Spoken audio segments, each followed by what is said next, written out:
Hello everybody. I just wanted to give you guys some updates on some things, and this video is specifically for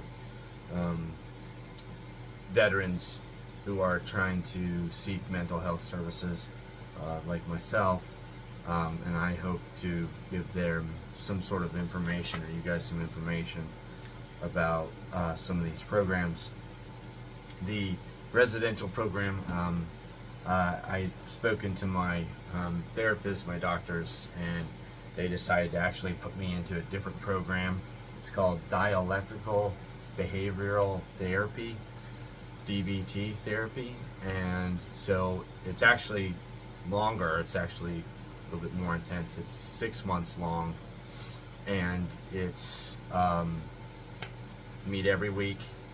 And there's also this like pre DBT program that you do first before you get into the actual DBT program. So there's like pre-therapy, and then there's the therapy.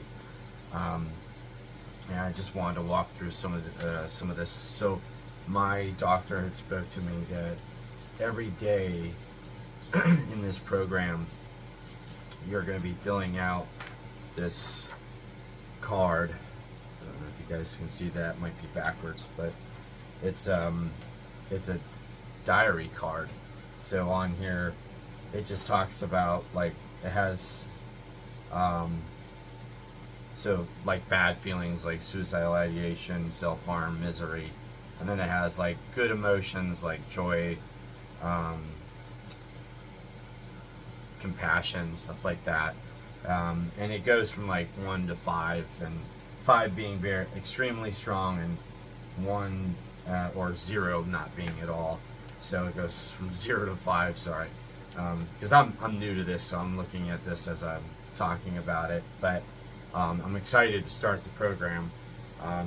Another program, if there are veterans watching this, was the suicide prevention program. That one was really good.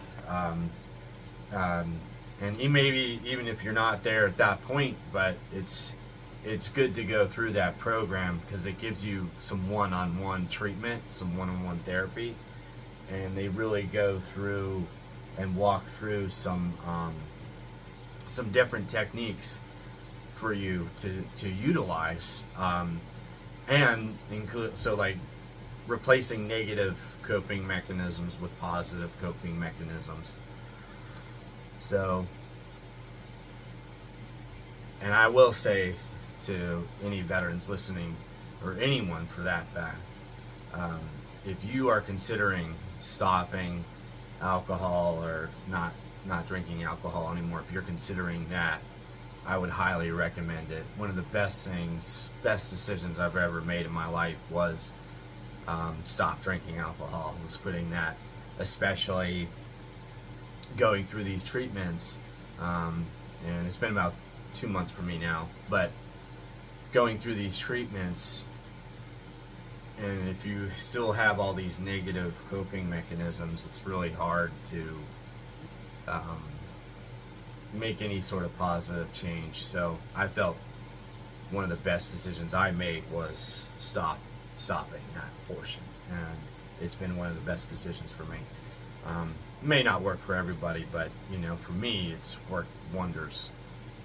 So anyway, this program's 6 months long, meet every single week.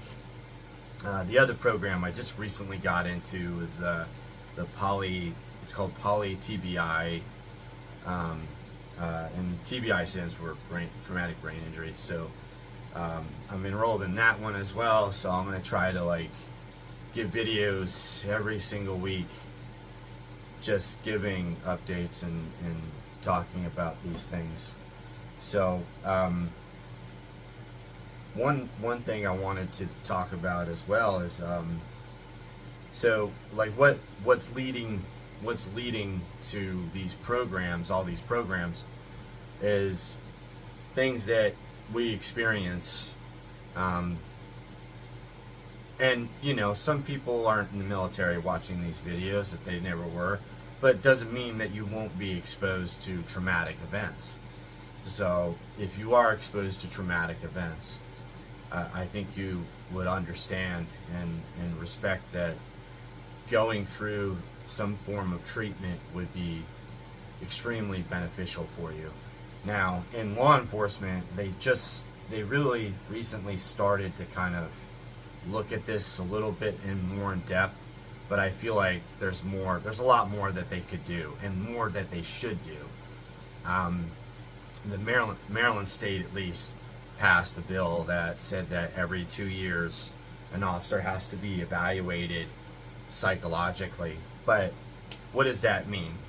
That mean, like, when I got back from Iraq, I also sat down with a psychologist, and it was a huge dog and pony show. You sit down with this person and they ask you some questions, and you're like, yes, no, whatever.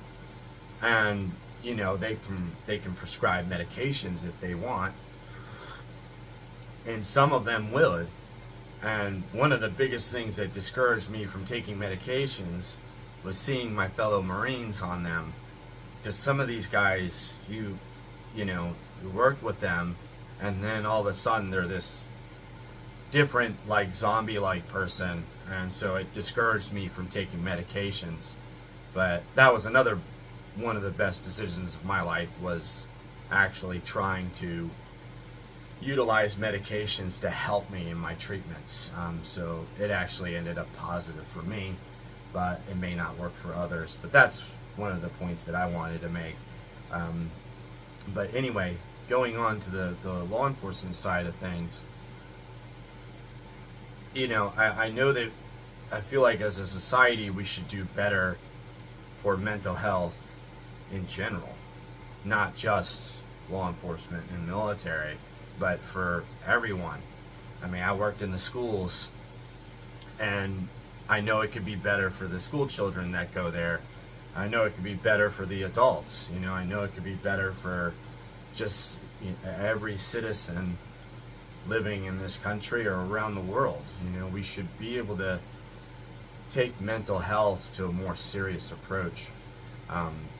I feel like how we do things now is not really the best way, and I feel like it's very quick. It's very, in my mind, it's somewhat easy in a sense to have someone sit down and, as a psychiatrist, medical doctor who can prescribe medications, to say, okay, you're feeling this way, I'll give you this medication. So but there's no real therapy in between. I mean, you could prescribe people medications, and they could take them, yeah, and they might feel better, great, but where you're missing so much. And for me, it's been working wonders in my life, at least, to get that therapeutic therapy, behavioral therapy and cognitive based therapies, as well as some, like, neurological stuff, and it's not just one size fits all. Everybody's different, so you really have to evaluate the individual to their respect and go from there. That's my opinion. I'm not giving it medical advice or psychological advice, but I'm just saying from my perspective and how my experience has been, that's my opinion. But anyway, I think law enforcement, there should be a lot more mental health treatment, a lot of mental health evaluation. A good friend of mine who was also a police officer, he was almost killed. He was shot in the neck during an incident where he was trying to apprehend a suspect, and he almost died. I've talked to him multiple times, talked to him almost every day, and that is some serious psychological trauma associated with that. Even driving by the location where this incident occurred, triggers flashbacks, triggers things.